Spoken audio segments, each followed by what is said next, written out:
Un primer plano lento y dramático del rostro de una joven, María, la empleada, mientras limpia el piso de mármol de una lujosa hacienda. Sus ojos muestran tristeza reprimida, pero su postura es rígida. El terrateniente, coronel Eurico, cruza el pasillo sin siquiera mirarla.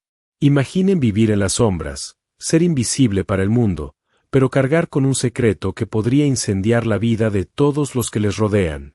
Esta es la historia de María. Ella era la empleada, la cenicienta moderna de esta majestuosa hacienda, pero no por elección. Cada día, ella servía al hombre que dormía en cuna de oro, el coronel Eurico. Cada día, tragaba el desprecio de la familia legítima, las miradas de lástima de los otros sirvientes. Pero lo que nadie sabía, y lo que el propio coronel luchaba por enterrar, era que la sangre que corría por las venas de esta simple sirvienta era la misma que heredaría toda la riqueza de esa tierra. El olor a cera en el suelo no era el único secreto en esa casa. El verdadero secreto residía en el ADN. ¿Por qué un padre, dueño de todo, condenaría a su propia hija a una vida de servidumbre y humillación? ¿Qué puede hacer el miedo a la verdad con el corazón de un hombre poderoso? ¿Hasta dónde llegará su autoengaño? Para comprender la magnitud de esta farsa, debemos adentrarnos en la rutina de María. La hacienda Puerta Vieja no era solo una propiedad, era un imperio. Miles de cabezas de ganado, plantaciones que se perdían en el horizonte, y una mansión que parecía sacada de una película.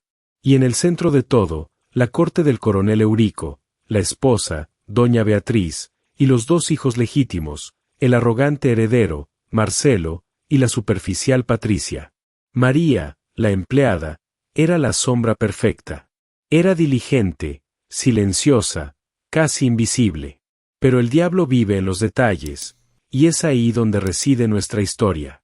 El coronel Eurico, un hombre conocido por su rigidez y moralidad cuestionable, le había prometido a la madre de María, una cocinera que murió trágicamente años atrás, que cuidaría de su hija.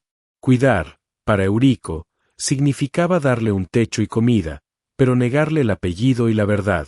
Temía la furia de la sociedad, la reacción de su familia y, principalmente, la división de su patrimonio. A sus 20 años, María cargaba el peso de una mentira que no era suya. Ella creció sabiendo.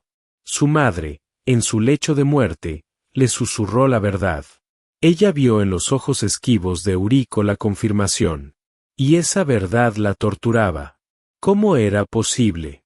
Vivir bajo el mismo techo, respirar el mismo aire de opulencia, sabiendo que tú también eres dueña de todo, pero tener que pedir permiso para pasar.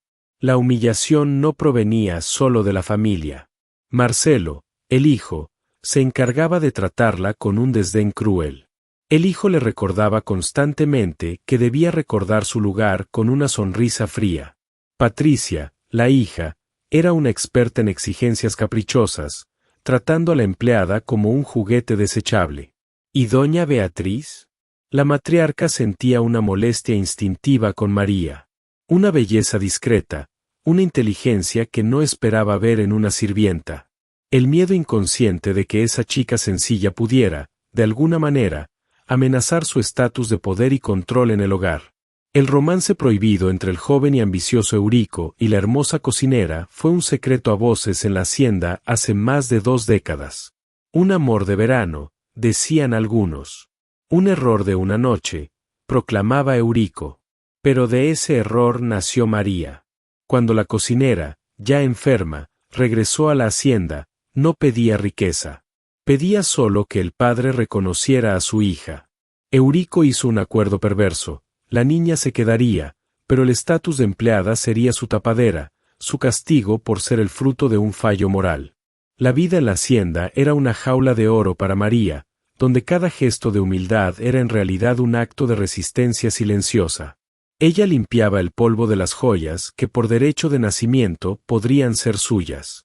Pulía los trofeos de sus hermanos, mientras sus propios sueños permanecían guardados bajo llave, como el secreto que conocía. El coronel, por su parte, se aseguraba de mantener a la hija a raya, distanciado y formal, temiendo que la familiaridad pudiera despertar en ella el deseo de exigir su lugar. Su miedo era que la verdad se convirtiera en un arma contra él, que la paz superficial de su hogar se hiciera añicos. Pero el ciclo de la mentira estaba a punto de romperse. El destino, o tal vez el hastío del universo ante tanta injusticia, puso en manos de María lo que siempre buscó, la prueba definitiva. Al limpiar el pesado mueble de caoba del coronel, ella lo vio. No era solo un trozo de papel. Era un documento antiguo, un testamento preliminar, con una sola línea subrayada que resonaba como un trueno. En caso de mi muerte súbita, el reconocimiento de María de la Gracia debe ser inmediato para fines de partición de bienes. María de la Gracia. Su nombre completo. Un escalofrío recorrió su espalda. La confirmación de que él no solo sabía, sino que ya había planeado la revelación, aunque fuera a regañadientes y solo después de su muerte. ¿Por qué Eurico guardaba ese documento, sellando su secreto incluso en la muerte? Y si ya había planeado todo, ¿por qué seguir aplazando la verdad? ¿Qué estaba a punto de suceder que haría que este secreto saliera a la luz de una manera que nadie, ni siquiera el coronel, podría controlar? ¿Se atreverá la empleada a utilizar esta arma letal? Lo escondió en el último segundo. El coronel entró, clavó su mirada en María, y la interrogó con voz grave, exigiendo saber qué hacía allí. La mirada de María, por primera vez, no era de sumisión. Era de puro conocimiento. La dinámica de poder en la hacienda acababa de cambiar para siempre. La primera lección de esta historia es inequívoca: la verdad puede posponerse, pero nunca destruirse. Siempre encuentra una grieta, un cajón sin llave, para manifestarse. Y cuando eso sucede, la libertad de un lado se convierte en la ruina del otro. Un secreto es siempre un amo cruel. El coronel había preguntado qué hacía ella en el despacho. La respuesta de María no se expresó con palabras, sino con la quietud de quien conoce un secreto fatal. Esa noche, el aire en la hacienda Puerta Vieja se cargó con una electricidad que solo la verdad no dicha puede generar. Después de años de opresión, María había adquirido un arma, un detonante que podía explotar la vida cuidadosamente construida de su padre. La pregunta ya no era si él la reconocería, sino cuando ella decidiría poner fin a la farsa. Los grandes secretos nunca duermen. Se convierten en fantasmas que vagan por los pasillos. Y ese documento, esa prueba de reconocimiento póstumo, era el fantasma más temido por el coronel. Él la había castigado en vida para proteger su herencia y su nombre. Pero no había previsto que su propia previsión se convertiría en su sentencia. ¿Cómo se prepara uno para enfrentar al opresor que es también su padre? ¿Qué es más difícil para María, vivir en la mentira o exponer una verdad que destrozará a la única familia que conoce, por más cruel que sea? ¿Cuál será la estrategia de la empleada para reclamar su herencia y su identidad? El día siguiente comenzó con una sutil pero perceptible alteración en el orden de la hacienda. María no cambió su rutina. Su pulcritud y eficiencia seguían siendo impecables. Sin embargo, su porte había cambiado. La joven ya no caminaba con la cabeza gacha, sino con la firmeza discreta de quien posee información vital. Eurico se siente incómodo. El coronel Eurico, un hombre habituado al control absoluto, percibió la alteración. Notaba una seguridad inusual en los gestos de la empleada, una ausencia de miedo que era totalmente nueva. El recuerdo del cajón entreabierto en su escritorio le golpeó la memoria como un puñetazo en el estómago. Sabía, instintivamente, que ella había visto. El gran terrateniente, que se enfrentaba a las crisis políticas y económicas sin pestañear, ahora estaba acorralado por el silencio de una simple empleada. María entendió que la fuerza del documento no residía en su inmediata divulgación, sino en el silencio que lo acompañaba. Su estrategia era simple y devastadora: dejar que el miedo roerá la mente del coronel. Ella comenzó a realizar pequeñas acciones, gestos cargados de significado que solo Eurico podía descifrar. El primer movimiento fue en el despacho. Al limpiar, María se detuvo por un instante la gaveta, examinando los detalles de la cerradura rota. Eurico sintió que el aire se le iba. Era un mensaje claro, ella sabía. Después, al servir la cena, Ella comentó casualmente sobre la importancia de la legalidad de los documentos, una conversación que había escuchado de los capataces. Eurico la interrumpió bruscamente, sin razón aparente, solo para callar esa voz que ya no era la de la sirvienta, sino la de una potencial heredera. Mientras tanto, el ambiente en la casa se deterioraba. Doña Beatriz notaba la tensión entre su esposo y la empleada, pero lo atribuía a la arrogancia habitual de Eurico. Sin embargo, la persistente presencia de María en las conversaciones o el nerviosismo de Eurico le provocaba una picazón, una sensación de peligro inminente. Marcelo y Patricia, ocupados en sus vidas de ocio, apenas percibían el drama silencioso, pero sí se irritaban por el mal humor constante de su padre. Marcelo queda desconcertado. Pero María ya no permitía la humillación gratuita. La mirada que le dirigió a Marcelo en respuesta a una queja trivial no era de desafío abierto, sino de igualdad. Era una mirada que decía, sé quién soy, y pronto sabrás quién soy yo. El hijo del coronel se sintió desconcertado. La base de su autoridad, el miedo, se había evaporado. Este sutil cambio en la jerarquía emocional era la primera grieta visible en el imperio de Eurico. El coronel, por su parte, se sumió en una paranoia creciente. Comenzó a beber más de lo habitual, y sus noches se llenaron de insomnio. Veía el rostro de María en las sombras. Imaginaba el escándalo en los periódicos, el desprecio de la sociedad, la furia de sus hijos legítimos al saber que tendrían que compartir su vasta herencia con la hija de la cocinera. Su miedo no era perder la hacienda, sino perder la dignidad y el control. Él buscó frenéticamente el documento, revisando cada gaveta, cada rincón, esperando haberlo simplemente extraviado. Pero al ver la gaveta entreabierta, la realidad lo golpeó. Ella lo tenía. El coronel se dio cuenta de que no podía despedirla, no sin el riesgo de que ella revelara la verdad a la prensa o a un abogado. Estaba atrapado. Tenía que negociar, pero negociar con su propia empleada era la mayor humillación. ¿Cómo decidirá María usar la verdad? ¿Para venganza o para justicia? ¿El coronel será capaz de anteponer su orgullo a la seguridad de su legado? ¿La confrontación final será privada o María elegirá el momento más humillante para el coronel, frente a toda la familia? El silencio se rompió cuando el coronel tomó una decisión desesperada. Sin palabras, solo con una mirada de profunda derrota, indicó a María que lo acompañara a un lugar donde los ojos de doña Beatriz no pudieran ver. El enfrentamiento silencioso había terminado. La hora de la negociación había llegado. El miedo es el opresor más eficiente. Vemos cómo la balanza del poder no siempre se basa en el dinero o el estatus, sino en la información. La opresión prolongada genera una fuerza silenciosa. La lección es que ningún imperio, por más sólido que parezca, puede resistir el peso de una verdad oculta. Los pasillos de la hacienda Puerta Vieja eran testigos de innumerables secretos, pero ninguno tan peligroso como la conversación que estaba a punto de ocurrir. El coronel, acorralado por el miedo, había roto el silencio.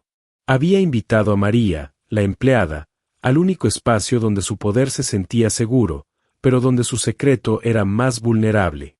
Eurico creía que el dinero podía comprar cualquier cosa, incluso el silencio de su propia sangre. Pero María no había pasado 20 años humillada para vender su dignidad por unas cuantas monedas. Este no era un enfrentamiento entre patrón y empleada, sino una negociación desesperada entre un padre que temía la verdad y una hija que la había abrazado. El precio de la sangre estaba sobre la mesa, y el coronel estaba a punto de aprender que hay deudas que ni siquiera su inmensa fortuna podía saldar. ¿Puede la reparación material compensar una vida de abandono emocional y humillación? ¿Cuál es el verdadero objetivo de María? ¿La venganza por su madre y por ella misma, o la búsqueda de justicia y la verdad para sanar su alma herida? ¿Qué pondrá fin a esta guerra familiar silenciosa? La habitación se convirtió en un campo de batalla silencioso, con el escritorio del coronel como línea divisoria. Eurico, tratando de recuperar la autoridad perdida, comenzó el encuentro con un tono condescendiente. Él intentó minimizar el documento, refiriéndose a él como un simple borrador legal y sugiriendo que la joven tenía una perspectiva equivocada de la situación. Su primera oferta fue un generoso monto de dinero, una suma que podría asegurar la vida de María fuera de la hacienda, lejos de la familia, garantizando así el silencio perpetuo. María, sin embargo, no aceptó la oferta. Su silencio y su mirada firme comunicaban que su valor era superior a cualquier cheque. Ella recordó, a través de su mirada, todos los años de abuso disimulado, el frío en los cuartos de servicio, la comida sobrante, y la negación constante de un abrazo paterno. El coronel sintió el peso de sus 20 años de negligencia concentrado en ese instante. Al percibir que su dinero no era suficiente para comprar la conciencia de su hija, Eurico elevó la apuesta. Habló de propiedades lejanas, de becas para universidades de prestigio en el extranjero, de una vida totalmente nueva donde nadie sabría su pasado. Su argumento se centró en la protección de María del escándalo y de la furia de sus hermanos legítimos, apelando a un instinto paternal que había permanecido dormido durante 2 décadas. Pero, incluso en esa oferta, persistía la condición, el ostracismo. María debía desaparecer para preservar la fachada de la familia. Fue en ese momento que María demostró que no buscaba huir, sino confrontar. El gesto de mostrar el testamento preliminar fue la afirmación de su identidad legal por encima de su identidad social de sirvienta. Ella no quería caridad, quería su lugar. Ella sabía que el reconocimiento póstumo en el documento era la admisión de su paternidad, la prueba que deshacía la mentira. Su objetivo se centró entonces en la justicia moral. María reveló su exigencia, una que era más dolorosa para el coronel que la pérdida de cualquier cantidad de dinero.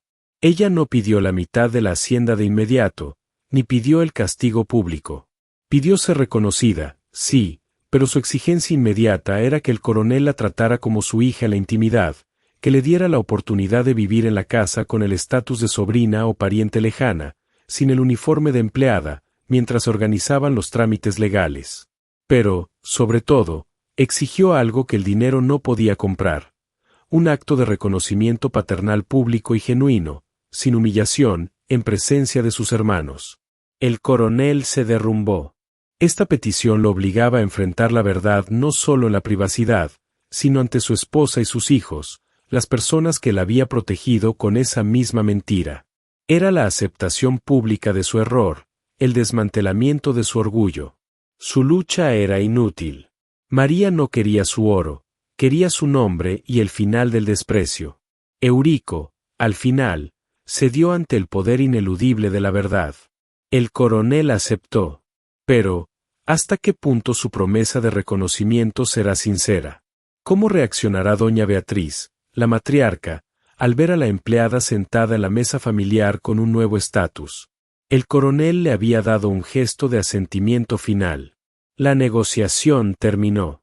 María salió de la habitación con una dignidad recién adquirida.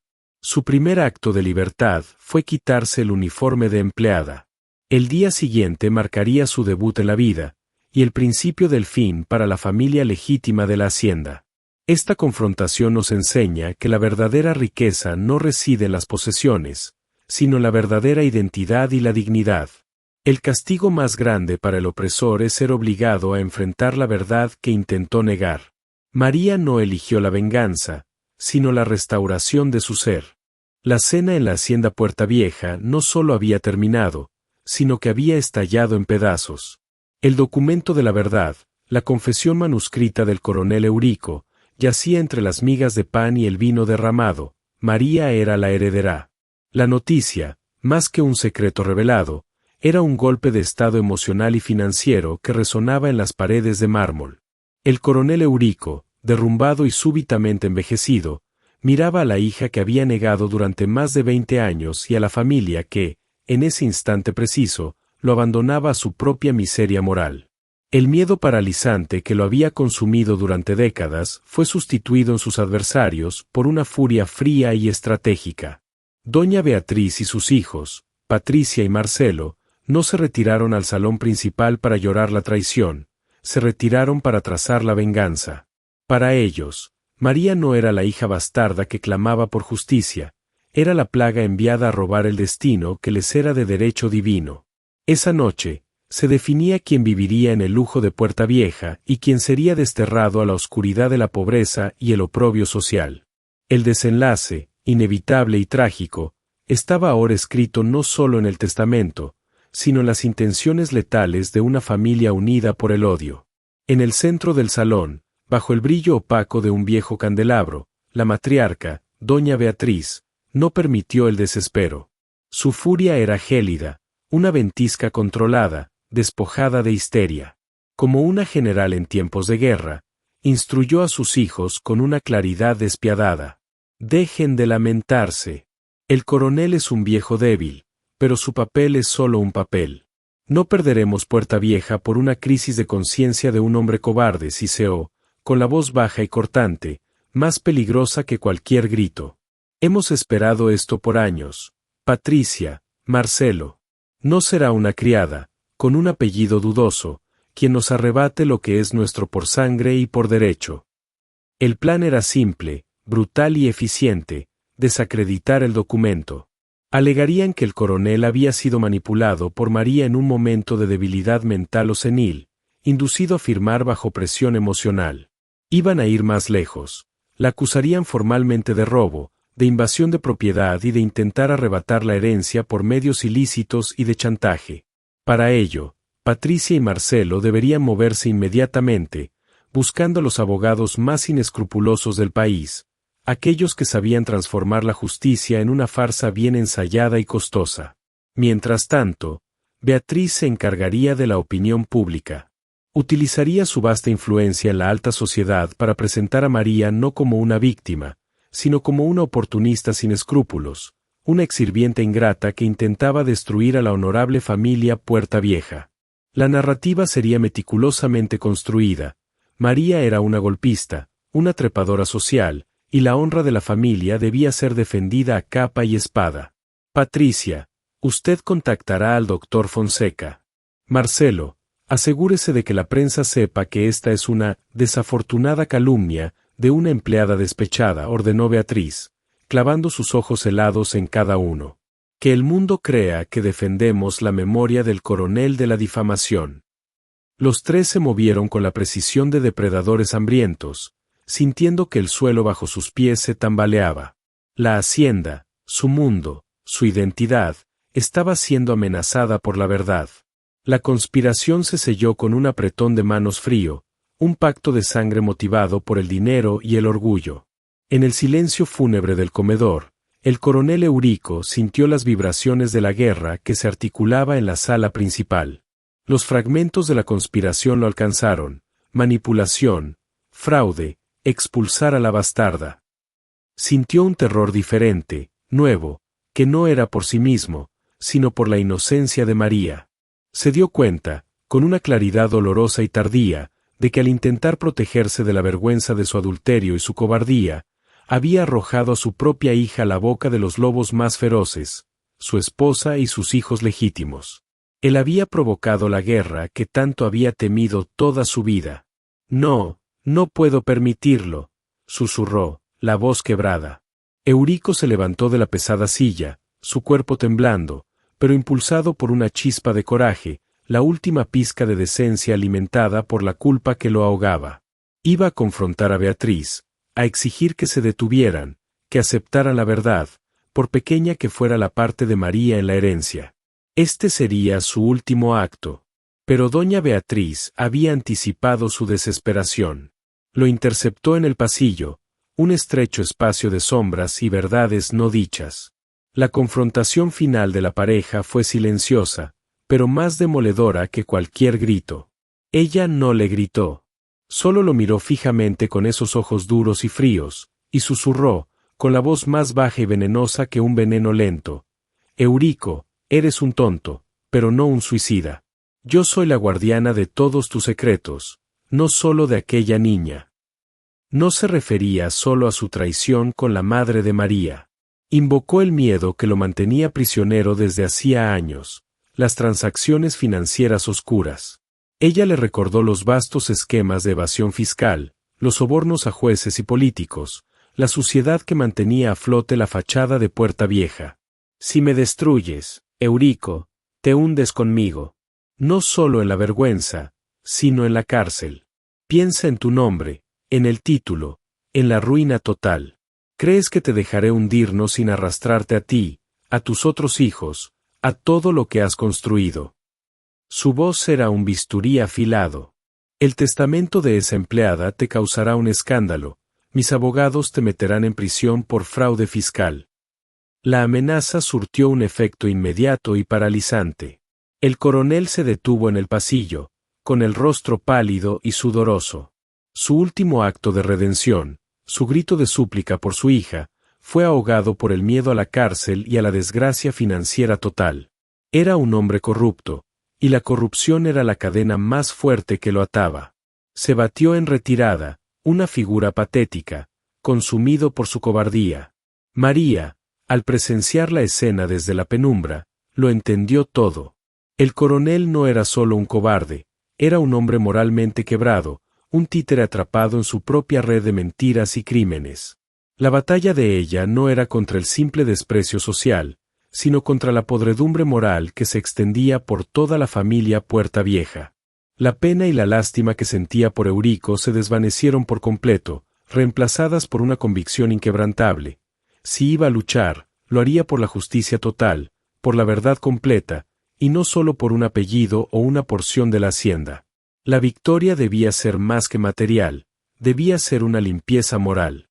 Mientras la familia legítima preparaba la ofensiva legal, María se movió en la oscuridad, con la invisibilidad que los años de servicio le habían otorgado. Ella no era una simple empleada. Durante años, había limpiado, servido y, sobre todo, observado. Sabía dónde el coronel guardaba su diario personal, el libro de contabilidad secreto con las claves de las cajas fuertes y los códigos bancarios.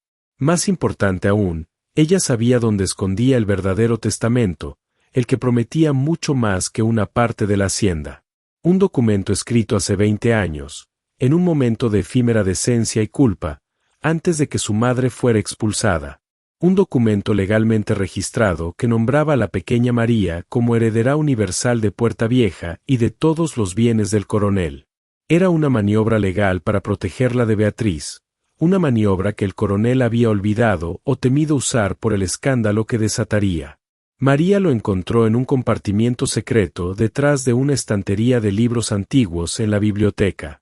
El papel, amarillento y formal, era su arma más poderosa y la clave de la destrucción de sus opresores. Lo guardó con la frialdad de quien empuña una espada. La hacienda se sumió en una noche tensa y silenciosa, una calma previa a la tormenta. El plan de Beatriz era expulsar a María con un mandato judicial a primera hora de la mañana, antes de que ella pudiera consolidar la débil confesión de Eurico.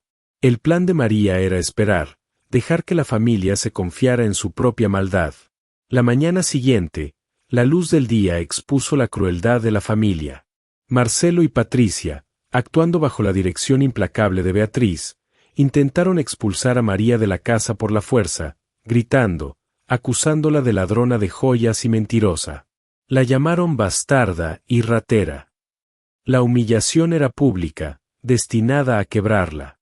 El coronel permaneció ausente, atrapado en su oficina por su esposa, incapaz de defenderla. Su miedo lo había convertido en una figura patética. Pero María no se inmutó. Se mantuvo firme, con una dignidad que contrastaba con la vulgaridad de sus agresores.